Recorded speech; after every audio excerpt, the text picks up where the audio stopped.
KPY Bala exposed 2 டேஸாக இந்த video தான் வந்துகிட்டு இருக்கு. உண்மையாகவே கேபிஒய் பாலா வந்து ஒரு ஃப்ராடா? அவரை பற்றி பேசினார் இல்லைங்களா, ஒரு மூத்த பத்திரிகையாளர். அவர் பேசுறது எல்லாமே உண்மையா? இவ்வளோ நாளாக வெயிட் பண்ணிட்டு இருந்தாங்க இத்தனை பேர், ஆஹா கிடைச்சிதுரா ஒரு ஆடு, வீக்கெண்டில் வச்சு செஞ்சிடலாம் அப்படின்னு. என்ன நடந்துச்சு இந்த கேபிஒய் பாலா விஷயத்தில்? என்ன ட்ரை பண்ணுறாங்க? உங்களுக்கு உண்மையாகவே அவருக்கு யாரோ வந்து வெளிநாட்டிலேருந்து ஒரு ஃபண்ட் பண்ணி நம்ம நாட்டை வந்து சீர்குலைக்க பார்க்குறாங்களா? என்ன நடக்குது டீட்டெயில்டாக பார்ப்போம். Welcome to the channel. நான் உங்கள் விஷால் சரவணன். வாங்க வீடியோக்குள்ளே போகலாம். டெய்லி அப்டேட்ஸ், டெய்லி வீடியோஸ்க்கு மறக்காம நம்ம சேனலை சப்ஸ்கிரைப் பண்ணி பெல் ஐக்கானை கிளிக் பண்ணிக்கோங்க. கேபிஒய் பாலா இந்த விஷயம் ரொம்ப சோஷியல் மீடியா பயங்கர வைரலாக போயிட்டுருக்கு. அவர் மேலே வச்ச குற்றச்சாட்டுக்கு ஒரு விளக்கமாக வீடியோ ஒன்று கொடுத்துருக்காரு. அந்த வீடியோவை பார்த்துட்டு வந்து நம்ம அதை பற்றி கண்டினியூ பண்ணோம்னா கண்டிப்பாக அந்த வீடியோ பார்க்குறவங்களுக்கும் ஒரு ஐடியா. யார் இந்த கேபிஒய் பாலா? பாலா எக்ஸ்போஸ்டு. பாலா வந்து ஒரு சர்வதேச கைக்கூலி, இவன் ஒரு ஸ்கேமு, இவன் மாட்டோன்னு நினச்சா வாங்கடா அடிக்கலாம். இந்த வண்டி தான் அண்ணன் கேபிஒய் பாலா எனக்கு வாங்கி கொடுத்தது. இதை வந்து நிறைய பேர் என்ன சொல்றீங்க, வண்டி வந்து வாங்கி கொடுக்கல, பொய்யானது, நம்பர் பிளேட்லாம் மறைச்சிருக்காங்கன்னு வந்து சொல்றீங்க. இது வண்டி ஜெப்டோ நான் தான் ஓட்டுறேன், அண்ணன் எனக்கு வாங்கி கொடுத்த வண்டி தான். எவ்வளோ வன்மம் இல்லை? சரி ஓகே, நானும் வந்து இந்த 2 நாளாக சரி ஓகே இது ஓகே இது இப்போ முடியும் அப்போ முடியும்னு பார்த்துட்டு இருந்தேன். ஒரே ஒரு படம் பண்ணேன். அந்த படத்துக்கு அப்புறம் இவ்வளோ வந்து ஏதாவது ஒன்று பண்ணுவாங்கன்னு எனக்கு சத்தியமா தெரியாது.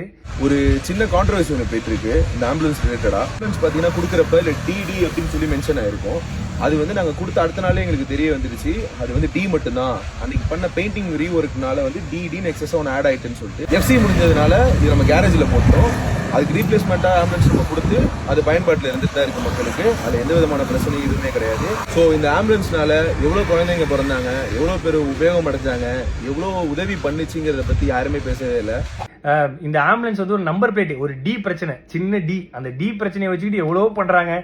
இந்த ஆம்புலன்ஸ் மூலியமாகவும் இந்த எத்தனை ஊருக்கு தண்ணி இல்லாத ஊருக்கு தண்ணி கிடைச்சி அந்த ஊர் மக்கள் வாழ்ந்துட்டு இருக்காங்க, எவ்வளோ ஆட்டோ டிரைவர்ஸ் இருக்காங்க. அது மட்டும் இல்லாமல் இந்த ஆம்புலன்ஸ் எவ்வளோ பேர் பிழைச்சிருக்காங்க இந்த ஆம்புலன்ஸ் சர்வீஸில். அது இல்லாமல் எவ்வளோ பசங்க வந்து படிக்கிறாங்க. இதெல்லாம் சொல்லக்கூடாது. அதெல்லாம் யாரும் நம்ம வந்து நல்ல பண்ணுற விஷயங்களை, பாசிட்டிவான விஷயங்கள் எதுவுமே போடுறதில்ல. ஏதோ ஒரு சின்ன டி ஸ்டிக்கர் பிரச்சனை, அதை வச்சுக்கினியும் எக்ஸ்போஸ்டு முகத்திரை கிழிஞ்சது, அதுலேயும் ஒருத்தர் போட்டிருக்காரு சர்வதேச கைக்கூலியா. ஐயா நான் தினக்கூலி, அது கூட பரவாயில்ல. இந்த ஹாஸ்பிட்டல் வந்து இவன் கட்டுறான், எப்படி இவனுக்கு உள்ள காசு? ஏங்க நான் ஈவென்ட் போகிறேன், நான் வந்து ஆங்கரிங் பண்ணுறேன், நான் படம் நடிக்கிறேன், ஆட் ஷூட் பண்ணுறேன், அதை தாண்டி நான் ஃபாரின் ஈவெண்ட்ஸ் போகிறேன். இதுலேயும் வந்து இவருக்கு ஃபாரின்லேருந்து யாரோ காசு தராங்க. யாருங்க காசு தருவா அந்த காலத்தில்? என்கிட்ட ட்ரஸ்ட் கிடையாது, என்கிட்ட எந்த விதமான க்ரௌண்ட் ஃபண்டிங் ஆக்டிவிட்டிஸ் பண்ணுற எதுவுமே கிடையாது. நான் சொந்தமாக சம்பாதிக்கிறத மட்டும்தான், நான் டே நைட்டாக ஓடி சம்பாதிக்கிறதா பண்ணுறேன். அதுலேயும் எப்படி ஹாஸ்பிட்டல் கட்டினா அவ்வளோ காசு வேணுமே, இவ்வளோ காசு வேணுமே? ஏங்க நான் வீடு கட்ட வேண்டிய அந்த கால் கிரவுண்ட் இடத்துல பின்னாடி அமுதவானன்ற ஒரு கால் கிரவுண்ட் வாங்கி அரை கிரவுண்டில் வீடு கட்டுற இடத்துல நான் வந்து ஒரு சின்னதாக ஒரு கிளினிக் கட்டுறேன். அதுக்கு வந்து சொல்கிறாங்க எப்படி வந்து இவருக்கு இவ்வளோ காசு கிடைக்குது? ஏங்க இதே நான் வந்து ஒரு 1.5 கோடி ரூபாய்க்கு லக்ஸரி காரும் ஒரு அடுக்குமாடி வீடும் கட்டியிருந்தா உனக்கு எந்த பிரச்சனையும் வந்திருக்காரு நிறைய பேர் சொன்னாங்க. பட் அந்த அடுக்குமாடி வீடுக்கு பதிலாக அந்த ஹாஸ்பிட்டலும் இந்த லக்ஸரி காருக்கு பதிலாக ஆம்புலன்ஸ் வாங்கணும்னு நினச்ச ஒரு விஷயத்தினால இவ்வளோ பிரச்சனை வருது. இப்போ கூட நான் வந்து எதுக்கு இந்த வீடியோ போடுறேன்னா, சரி ஓகே நேற்று இது முடிஞ்சிடும் நினச்சேன். பட் இல்லை, இது வந்து முடிகிற மாதிரியே இல்லை. ஸோ அதனால தான் வந்து ஏன்னா நம்மளுடைய பேரை வந்து மக்கள்கிட்ட கலங்கடிக்கணுங்கிற ஒரு விஷயத்துக்காக இவ்வளோ விஷயங்கள் நடந்துட்டு இருக்கு. பரவாயில்ல. இப்போ நான் ஏன் வீடியோ போட்டேன்னா, இதை பார்த்து நிறைய மக்கள் வந்து நிறைய பசங்க வந்து ஐயோ இப்படிலாம் பண்ண இவ்வளோ பிரச்சனை இருக்குன்னு சொல்லிட்டு பின்வாங்கிடக்கூடாது. கடைசி வரைக்கும் அவங்களால முடிஞ்ச உதவி, ஏன்னா நம்மளை பார்த்து நிறைய பேர் பண்ணிட்டு இருக்காங்க. உண்மையாக வண்டி ரெஜிஸ்ட்ரேஷன் பண்ண புக்கு எல்லாமே இதெல்லாம் இருக்கு. அதுலேயும் வந்து வீடியோ எடுத்து யூடியூப்ல போட்டு சம்பாதிக்கிறான். நான் வீடியோ எடுத்து இன்ஸ்டாகிராமில் தான் போடுறேன். இன்ஸ்டாகிராமில் போட்டால் காசு கிடையாது. யூடியூப் சேனல் வச்சிருந்தா தான் காசு. என் யூடியூப் சேனல் கிடையாது. ஆனால் என்னை பற்றி தப்பாக பேசி யூடியூப்ல போட்டு தான் ஒரு சிலர் காசு சம்பாதிச்சிட்டு இருக்காங்க சமீபமாக. ஸோ நான் என்ன சொல்றதுன்னு தெரியல. பார்த்துக்கலாம். எவ்வளோ வன்மத்தை தாண்டி வாழ வேண்டியதாக இருக்குன்னு இப்போ தான் தெரியுது. பிரச்சனை இருக்குன்னு தான் நல்லது பண்ணுறோம். ஆனால் நல்லது பண்ணுறதுலேயே ஒரு பிரச்சனை இருக்கான்னு கேட்டால் என்ன சொல்கிறதுன்னு தெரியல. நன்றி. இந்த 2 நாளாக நான் படுற கஷ்டத்துக்கு எல்லாத்துக்கும் நன்றி. ஆனால் நீங்கள் பண்ணுறதெல்லாம் பார்த்து நான் ஓட மாட்டேன். எனக்குன்னு மக்கள் இருக்காங்க, அவங்களுக்காக நான் கடைசி வரையும் ஓடுவேன். தேங்க்யூ. அந்த வீடியோ எல்லாம் பார்த்துருப்பீங்க. இப்போ என்னென்னா, அந்த மூத்த பத்திரிகையாளர்னு சொல்லிட்டு ஒரு தனியார் யூடியூப் தொலைக்காட்சியில் வந்து பார்த்தீங்கன்னா உட்காந்து ஒரு 1 hour அந்த வீடியோ. நானும் என்னடா இது பாலா மேலே இவ்வளோ விமர்சனம் வைக்கிறாங்களே. பொதுவாக வந்து இந்த கான்ட்ரவர்சி வீடியோலாம் இப்போ பண்ணுறதில்ல நம்ம. சரி நம்ம வந்து கொஞ்சம் இன்டர்நேஷ்னல் பொலிட்டிக்கல், நம்ம ஊரில் நடக்கிற பொலிட்டிக்கல், அப்புறமா சயின்டிஃபிக்காக நம்ம போயிடலாம் அப்படின்ட்டு போயிட்டு இருக்கும் பொழுது இந்த மாதிரி விஷயங்கள்லாம் பார்க்கும் பொழுது, பட் இதை பற்றி நம்ம பேசாமல் வேறு யார் பேச போகிறா அப்படின்னு ஒரு கேள்வி எழும்புது. இவர் வந்து ஒரு மூத்த பத்திரிகையாளர், ஒரு பேர் சொல்ல வேண்டிய அவசியம் கிடையாது. எந்த சேனல்ல பேசணும்னு எல்லாரும் நல்லா தெரியும். இவருடைய வீடியோக்கள் எல்லாம் வழக்கமா எப்படி இருக்கும்னு பார்த்தீங்கன்னா, ஒரு கதை சொல்லுவாரு. அந்த கதையில உண்மைத்தன்மை நெறையாவே இருக்கும். உண்மைத்தன்மை கலந்த ஒரு பொய் சொல்லுவாரு. அதே மாரி தான் கேபிஒய் பாலா வீடியோ உட்காந்து நான் பார்க்குறேன். சரி ஓகே. ஏதோ சொல்ல வராரு. ஏதோ உண்மைய சொல்ல வராரு போல. ஏதோ நாட்டுக்கு தேவையான விஷயம் போல. அப்படின்னு உட்காந்து 1 ஹவர் அந்த வீடியோ. 1 ஹவர் ஃபுல்லா உட்காந்து பார்க்கும்பொழுது, 2 ஸ்டோரி வந்து ரியல் லைஃப்ல நடந்த ஸ்டோரிய வந்து கனெக்ட் பண்றாரு. மணிப்பூர்ல நடந்த ஸ்டோரியும், பிரிட்டன்ல நடந்த ஸ்டோரியும் கனெக்ட் பண்றாரு. இங்க வந்து இந்த மாரி ஒரு பெர்சன், அங்க வந்து அது மாரி ஒரு பெர்சன் இருந்தாங்க. இவங்க எல்லாமே இப்படி தான் உள்ள வருவாங்க. இப்படி தான் உள்ள வந்து நாட்டையே சீர்குலைப்பாங்க அப்படிங்கிறாரு. பிரிட்டன்ல நடந்த விஷயம்ங்கிறது டோட்டலா வேற. மணிப்பால்ல நடந்த விஷயம் வந்து டோட்டலா அவுட் அண்ட் அவுட் வேற. இப்ப நான் எனக்கு என்ன கேள்வின்னா, பிரிட்டன் ஒரு வளர்ந்த நாடு ஓகே. இதுல எல்லாத்தையுமே இவரே பேசிட்டு, அதுக்கான விளக்கத்தையும் இவரே குடுத்துர்றாரு. நம்ம இப்படிலாம் பேசினோம்னா, இப்படிலாம் சொல்லுவாங்க அவங்க.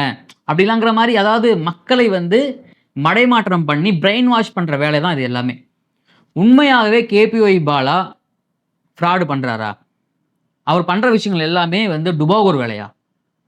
அப்படி டுபாகூர் வேலை பண்ணணும்னு நெனைச்சாருன்னா பாலாக்கு, இப்ப வந்து பார்த்தீங்கன்னா, நம்ம நாட்டுல நெறைய வந்து பார்த்தீங்கன்னா, அந்த டாக்ஸ் ஸ்டாம்ப் அது வந்து நெறைய ஃபைல் பண்ணாம நெறைய பேத்துக்கு, அதாவது ஐடி ஊழியர் நெறைய பேத்துக்கு வந்து பார்த்தீங்கன்னா, ஐடி ரைடே போனாங்க. இடி ரைடே போனாங்க. ஒருவேளை அதே மாதிரி கேபிஒய் பாலா பேர்ல ஒரு ட்ரஸ்ட் இருந்திருக்கா?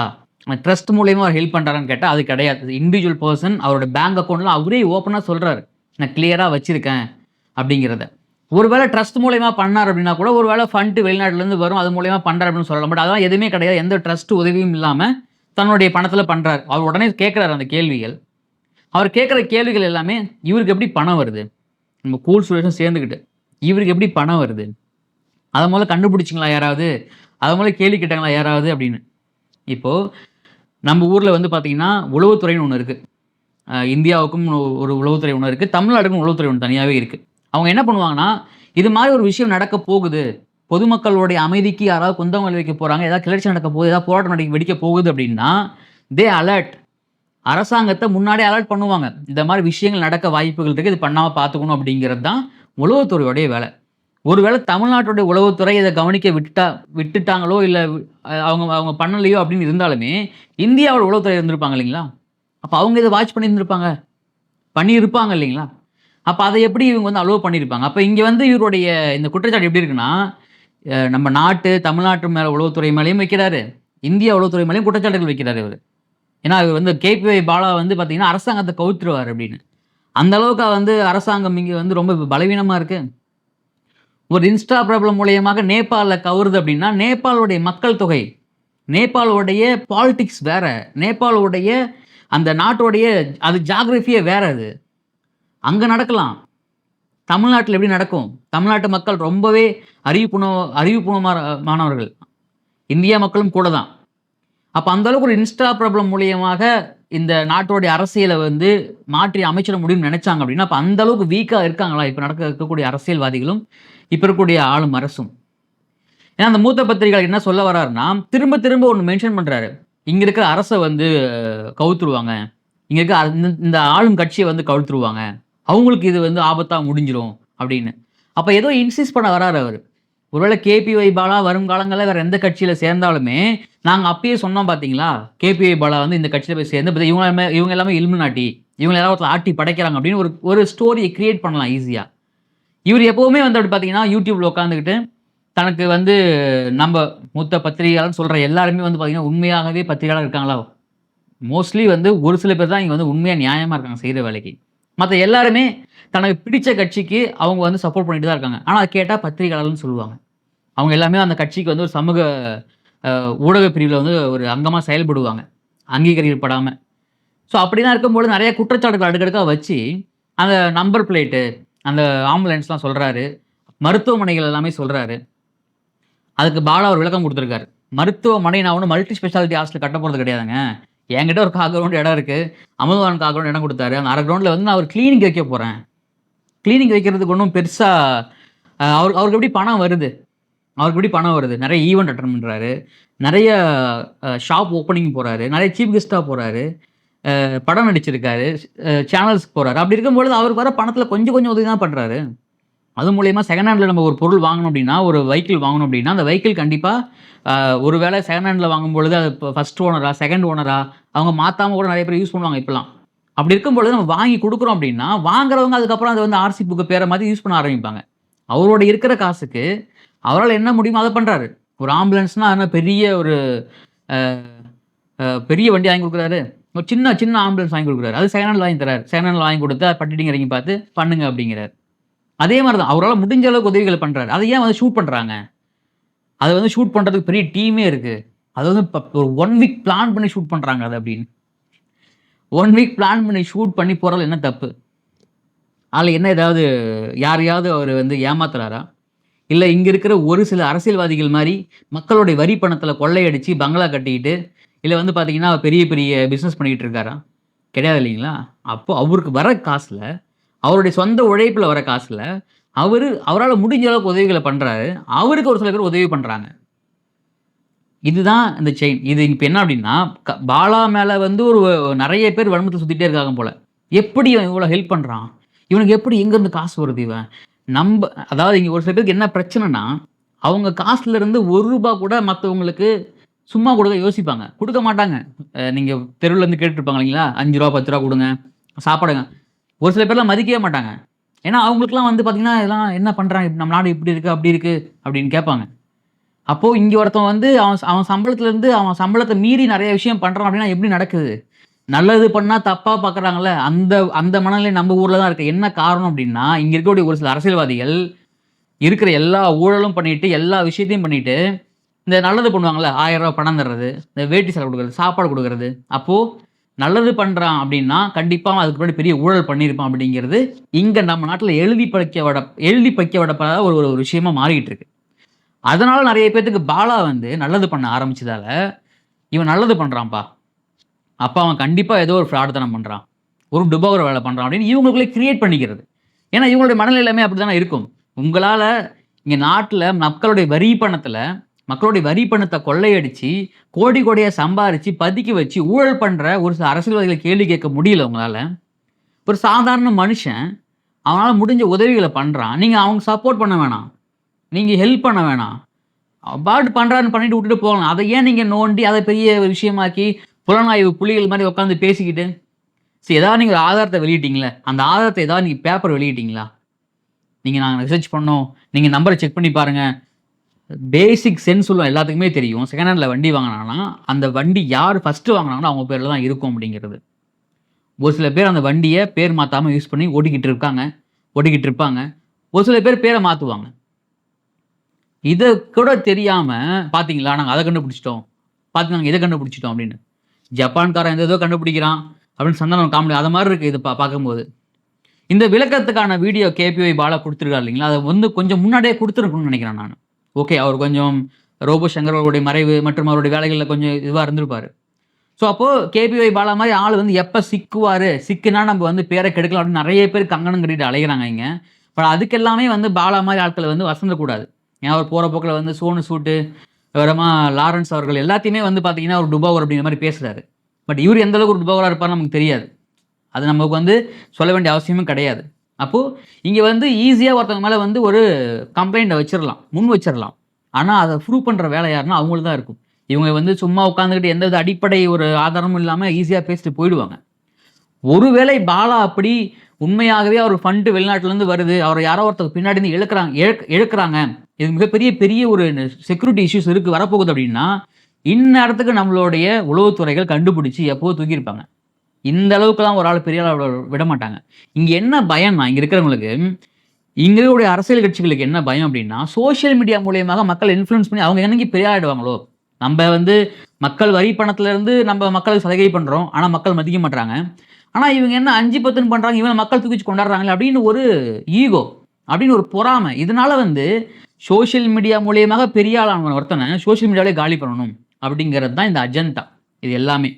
அப்போது அந்தளவுக்கு கேபிஒய் பாலா வந்து ஒரு ராங் பர்சனாக இருந்தாங்க அப்படின்னா கண்டிப்பாக எப்போவோ வந்து அவரை வந்து உளவுத்துறை எப்போயோ பிடிச்சிருப்பாங்க. அவர் அந்தளவுக்குலாம் வந்து வீக் கிடையாதுங்க. நம்ம இந்தியாவோட உளவுத்துறை ரொம்ப ஷார்ப்பான நிறைய இருக்காங்க. நம்ம ஈஸியாக நீங்கள் நினைக்கிறீங்க, நம்ம வாட்ச் பண்ணுறாங்க எல்லாத்தையுமே, நம்மளோட இன்டர்நெட்டு, நம்மளுடைய ஆக்டிவிட்டீஸ் எல்லாத்தையும் வாட்ச் பண்ணுறாங்க அவங்க. அக்கௌண்ட் டீட்டெயில்ஸ் எல்லாத்தையும் வாட்ச் பண்ணுறாங்க. ஒருத்தனால ஈஸியாக வந்து தப்பு பண்ணிட்டு போக முடியாது. ரொம்ப ரேர் அது எல்லாமே. ஸோ அப்படி இருக்கும் பொழுது இங்கே நிறைய பேத்துக்கு வந்து இந்த பாலா மேலே எப்படா வரும், எப்போ தான் அப்படியே பண்ணலாம் அப்படின்ட்டு உண்மையை ஆதாரபூர்வமாக எதையுமே ஆராயாமல் யாரோ ஒருத்தர் சொல்லிட்டாருப்பா அப்படின்னு அதை வந்து தூக்கிட்டு வந்து அவரை வந்து இவ்வளோ போட்டு அடிக்கிறது வந்து ரொம்ப நல்லது இருக்கா. ஏன்னா பாலா மாதிரி அடுத்தடுத்து வர சொல்லியிருக்கிற ஒரு சில பேர் தான் இருப்பாங்க. எல்லாராலையும் பண்ண முடியாதுங்க அது. எங்களால் பண்ண முடியாது. அதனால தான் பாலா மாதிரி ஆட்களை நம்ம சப்போர்ட் பண்ணுறோம். அர்ஷா சாய்லாம் வந்து ரொம்ப நாளாக இருக்கார், பண்ணுறாரு. அவரால் வந்து அவரால் அதுக்கப்புறம் அவர் என்ன படம் நடிச்சு பெரிய சூப்பர் ஸ்டார் ஆகிட்டாரா? அவர் நடிச்சு ஒரு படமோ 2 படமோ அதுவும் வெளியே வரலன்னு நினைக்கிறேன் நான். ஸோ இதெல்லாம் வந்து பார்த்தீங்கன்னா இங்கே இருக்கக்கூடிய ஒரு சிலர் இன்ஸ்பயர் ஆக பண்ணுறாங்க. அவங்களுடைய வேலை அதை பண்ணி தான் ஆகணும். ஏன்னா அவங்க வந்து கலைஞராகவும் உள்ளே வந்திருக்காங்க. ஸோ அப்போ அவங்க பண்ணுற வேலைகளை அதை ஷூட் பண்ணி எடுத்து, ஏன்னா இப்போ ரீல்ஸ் எல்லாமே மக்கள் ரொம்ப உதவியே செஞ்ச மாதிரி நீங்கள் ரீல்ஸ் போட்டாலுமே அதில் எடிட்டிங் நல்லா இருக்கணும், அதில் எஃபெக்ட் நல்லா இருக்கணும், அதில் வந்து கலர் இருக்கணும், அதில் பாட்டு இருந்தால் தான் மக்கள் பார்க்குறாங்க. இல்லைனா பார்க்க மாட்டாங்க. நீங்கள் உதவியே செஞ்சாலும் நீங்கள் சும்மா வெளியே எடுத்து போய் மக்கள் பார்க்க மாட்டாங்க. பேக்ரவுண்ட் மியூசிக் வேணும். ஏன்னா மக்களுடைய மனநிலை அப்படி மாறிடுச்சு. அப்படி இருக்கும்போது தப்பு கிடையாது இது. அப்போ ஒரு வேளை இந்த விஷயங்கள் எல்லாமே வந்து பார்த்தீங்கன்னா ஒரு கொஞ்சம் வருஷத்துக்கு அப்புறம் இது சொல்கிறதெல்லாம் உண்மையாக மாறுது அப்படின்னா, அப்போ இங்கே இருக்கக்கூடிய உளவுத்துறைகள் இன்னும் ஷார்ப்பாக வேலை செய்யணும் அப்படின்னு சொல்ல வராருன்னு நினைக்கிறேன் நான். ஒரு வேளை இந்த மூத்த பத்திரிகையாளர்கள் இப்போ இந்த அலிகேஷன்லாம் வச்சாங்க, பாலா ஒரு விளக்கம் கொடுத்துருக்காரு. ஒருவேளை அவங்கள்ட்ட உண்மையாகவே ஆதாரம் இருக்குது அப்படின்னா அவங்க வெளியிட்டோம், சட்டப்பூர்வமாக போய் அணுகுங்க. நீங்கள் ஏங்க உட்காந்து யூடியூப் சேனலில் பேசுகிறீங்க, இவ்வளோ மிகப்பெரிய ஆபத்து வரப்போகுதுங்க நாட்டுக்கு அப்படின்னு தெரிஞ்சிச்சுன்னா நீங்கள் என்ன பண்ணணும்? நேராக போய் கம்ப்ளைண்ட் ஃபைல் பண்ணுங்கள். ஈஸியாக வேலை முடிஞ்சிருச்சு. அதை விட்டுட்டு நீங்கள் உட்காந்து அதில் பேசி அதில் காசு சம்பாரிச்சு அதை நம்ம பேசி, ஸோ ரொம்ப கஷ்டமான விஷயம். அதனால் நம்ம வந்து ஒருத்தவங்க விமர்சனம் பண்ணுறதுக்கு முன்னாடி அந்த விஷயம் உண்மையா பொய்யா, இதில் எந்த அளவுக்கு உண்மைத்தன்மை இருக்குது, இதை நம்ம பேசலாமா வேணாமா, விமர்சனம் பண்ணலாம் அப்படின்னு நம்ம யோசிக்கணும். ஏன்னா இப்போ இங்கே யாருமே அப்படி பண்ணுறது கிடையாது. ரொம்ப ரேராக போய் முடிஞ்சிருந்த விஷயங்கள் எல்லாமே. ஸோ நல்லவங்களை கண்டிப்பாக நம்ம எப்போவுமே கை கொடுத்து தூக்கி விட்டுட்டே இருக்கணும். அப்போ தான் நல்ல விஷயங்கள் கொஞ்சம் அடிக்கடி நம்ம ஊரில் நடக்கும். அதனால் சோஷியல் மீடியா இப்போ வந்து அதிகமாக வந்துடுச்சு. நிறைய விஷயங்கள் விமர்சனங்கள் வந்து ஆட்டோமேட்டிக்காக வருது. அப்படி இருக்கும் பொழுது விமர்சனம் பண்ணுறவங்க பண்ணிக்கிட்டே தான் இருப்பாங்க. ஆனால் கரெக்டான விமர்சனங்கள் நம்ம வந்து கரெக்டாக எடுத்துகிட்டு போனால் மட்டும்தான் நம்ம லைஃப் பேலன்ஸாக இருக்கும். ஸோ இந்த வீடியோக்களை கருத்துக்கள் கமெண்ட்டில் பதிவு பண்ணுங்கள். உங்களுக்கு கேபிஒய் பாலாவுடைய விஷயத்தை எப்படி தோணுது? உண்மையாகவே எக்ஸ்போஸ்ட் ஆகிட்டாரா, இல்லை அந்த மூத்த பத்திரிகை சொல்கிற விஷயங்கள்லாம் உண்மையா, எது உங்களுக்கு கரெக்ட்னு போடுறதோ கமெண்ட்டில் பதிவு பண்ணுங்கள். பொறுத்திருந்து பார்க்கலாம் இந்த விஷயத்தில் அடுத்து என்ன நடக்க போதோ எல்லாத்தையுமே அப்டேட் பண்ணுறோம் நம்ம. அதுக்கு மறக்காமல் நம்ம சேனலை சப்ஸ்கிரைப் பண்ணி பெல் ஐக்கனை கிளிக் பண்ணிக்கோங்க. டெய்லி வீடியோஸ்க்கு மறக்காமல் நம்ம சேனலை சப்ஸ்கிரைப் பண்ணிக்கோங்க. நான் உங்கள் விஷால் சரவணன். நன்றி, வணக்கம்.